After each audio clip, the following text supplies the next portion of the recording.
When people travel the world, they are often confronted by different cultures, different ways of doing things, various perspectives that can really make them reconsider everything that they know, everything they have ever been taught, everything about their own culture. But that is not what this video is about. This video is going to be about 6 very basic day-to-day differences between the USA and Germany that do not mean anything, are completely trivial, but we find very interesting that these differences even exist.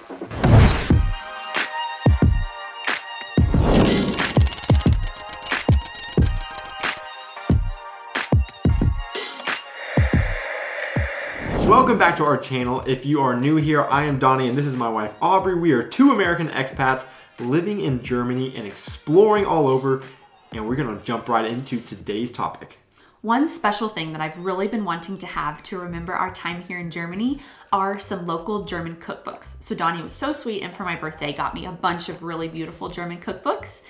And so I wanted to display them on a table. And so I started stacking them all up. But then I realized that on the spine of one of them, the text was written upside down. And so I got really frustrated. And then as I started looking through my books a little bit more, I realized the words on all of the spines were upside down when I had them face up on a table. That is when we learned that German books write their text on the spine from bottom to top, whereas American books write their text on the books from top to bottom. So in American books, when it's laying face up, you can read the text. But in German books, when it's face up, it's upside down. As I was trying to research online for the reasons behind the direction of text on the spine of a book in both countries, I really couldn't find any answers, and all I really came across were different forums of essentially librarians studying what was the superior way of doing it. And I also did think I found that the top to bottom approach is the older version, and the bottom to top approach is a newer, more modern approach, even though it's still a very old practice. What it really comes down to is the way that you're gonna store your books. If you're gonna store your books standing up in a bookshelf, the German way of bottom to top really is the superior way, completely coming down to the ergonomics of looking at books on a shelf. So whenever you see a book on a shelf and you are looking at the spine, you will turn your head to the left to look at the text on a German book to read it from the bottom to the top. And therefore, whenever you pull the book out, the cover will actually be facing you already, and you can simply slide it out and then slide it back in if it's not what you want. Versus with the American spine, you have to turn your head to the right and you'll be reading the text from the top to the bottom. And if you slide the book out to see it, you'll be looking at the back cover. You'll then have to turn it completely around to see the cover, turn it completely back around if you want to slide it back into the shelf, making it a less desirable way of looking at books. It's also interesting, as a side note, to see the study of how this affects tendencies of people from different countries and the way they will turn their heads for different situations, because a lot of us will default to what feels natural. And a lot of us have looked through books on shelves, and so therefore we have a natural tendency to turn our head whichever direction the text on a spine goes. The other way of storing a book, laying it down flat on a table, proves that the American spine is actually more superior than the German one, because whenever you do that, you can read the text from left to right, upright, and the cover is facing up on the American book versus the German one. At the end of the day, these are very trivial matters. I did way too much research into this topic, but there is that difference. I will also note that this isn't specifically a German versus American difference. Different countries do it different ways, and that's just how they happen to do it in these 2 countries. The only non-trivial issue that this actually causes is whenever you're trying to organize your bookshelf with book standing with books from both countries, you end up creating an OCD nightmare with some going in one direction and the other going the other.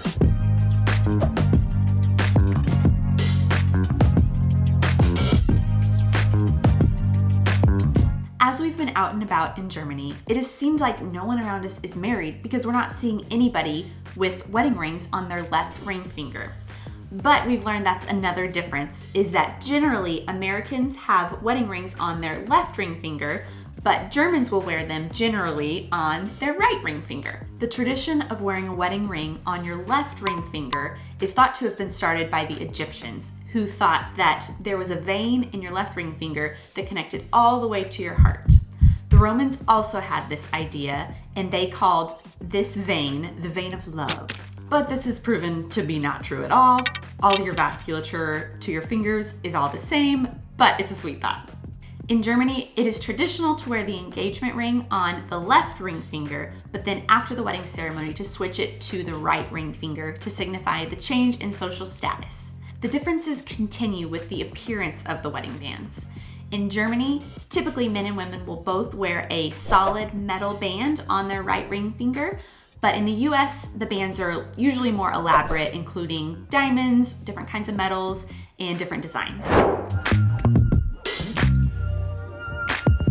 In keeping with the theme of fashion, our next difference is something that a viewer actually pointed out to us, and I did not believe it whenever I initially read it. And it is so subtle that you really probably don't even know this exists unless you're really into fashion, and it even almost got a US president in trouble, and that is the stripe direction of diagonal stripes on ties. In the US, it is traditionally fashionable to wear diagonal stripes on a tie from your right shoulder down towards your left hip, and in Germany you will find stripes on ties that go from your left shoulder down to your right hip. This actually isn't necessarily a German thing per se. In fact, this actually started in England, and it all started by the way that the military slung their rifles across their bodies from their left shoulder, across their heart, and then down to their right hip. And in the US military wore their rifle slings from their right shoulder down to their left hip, and somehow that ended up in fashion and completely determining the direction of stripes on ties in those respective countries. Since then, the stripe direction from the left shoulder down to the waist has been dubbed the European style, and the stripe direction from the right shoulder down to the waist has been dubbed the American style. And to prove this, I have a diagonal stripe tie that I had bought in the United States and brought with me whenever we moved here, and you can see the stripes do go from the right shoulder down to the waist. And I had to go to some stores here in Germany just to verify this is actually true. And every single diagonal stripe tie that I found went from the left shoulder down to the waist. It is something that I couldn't believe in this interconnected world and fashion world that it actually holds true. And so I bought a European style tie that shows the stripes going from the left shoulder down to the waist in the opposite direction. And I had mentioned that this almost got a US president in trouble one time. One time, President Barack Obama and his vice president, Joe Biden, came out in almost identical outfits and suits and ties until everybody noticed there was something off about the ties. And they noticed that President Obama was actually wearing a European style ties, and naturally, as politics go, everybody freaked out, wondering why is an American president not wearing an American style tie.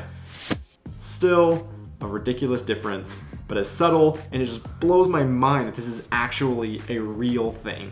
And so, to keep up my investigation on it, if this is completely always true, I want you all to go check your ties and tell me if you live in Germany or if you live in Europe, what direction does your diagonals go? And if you live in the US, what direction do your diagonals go? We recently did a video on the amazing bread culture here in Germany, and through the comments left by a lot of Germans, we learned another subtle difference related to the vocabulary about bread. In the US, this is toast, but in Germany, this is toast. In the US, toast is bread that has been toasted.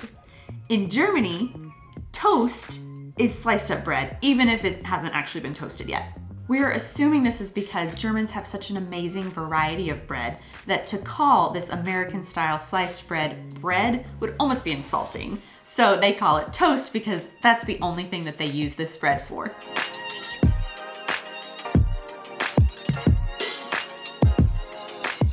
This isn't the difference that we were talking about today, but gasoline in Germany is so expensive. I did the math and I found that we are paying about 3.5 times more for gas here in our village than what we were paying in our state in the United States. But the difference that I do want to talk about is the way that you pay for the gas here in Germany versus in the US. In the US, you will pull up to the pump and then you have to pay before you actually fill up your vehicle.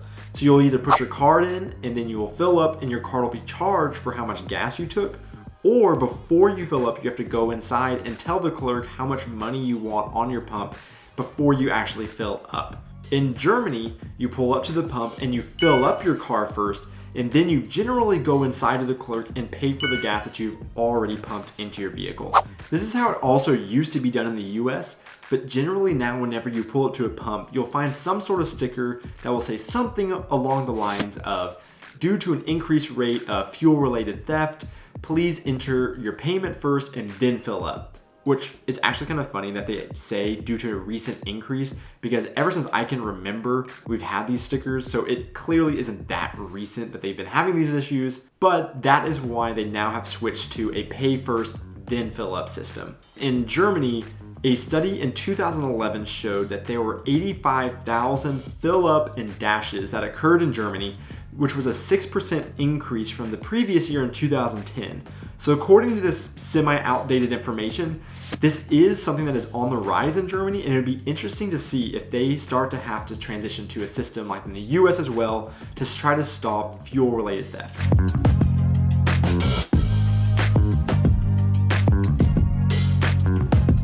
Another subtle but very important difference is the use of the word not. In German, not means emergency, but in English, not is used to express negation, denial, or refusal. We first noticed this on the train. On the trains, they all have these little glass boxes that have a hammer inside of it, and they're labeled not hammer. And we thought this was really weird because clearly this is a hammer and it says not hammer. But turns out this means emergency hammer because you can use this hammer to break, I guess, out of the window in case of an emergency.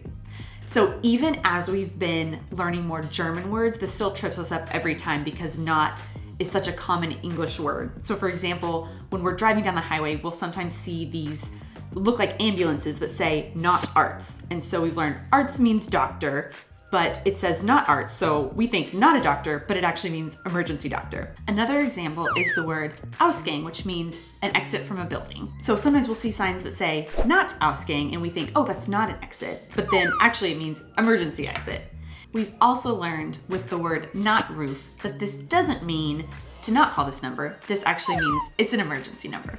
So even though we say these are all trivial differences, it does make me ask the questions of what greater cultural implications do these minute differences have, the way that we tilt our heads or the way that we feel off balance because of the direction of the diagonals on our ties.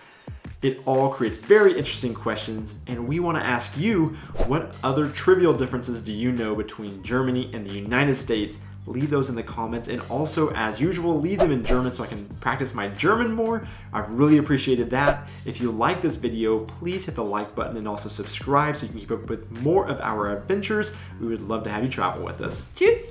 And you start sniffing the books. We are live! It's Saturday night. It's Tuesday night. How long has it? Ow, that really hurt. As I was receiving you online. Because nobody has a ring on their left finger. And it also is like Fiance.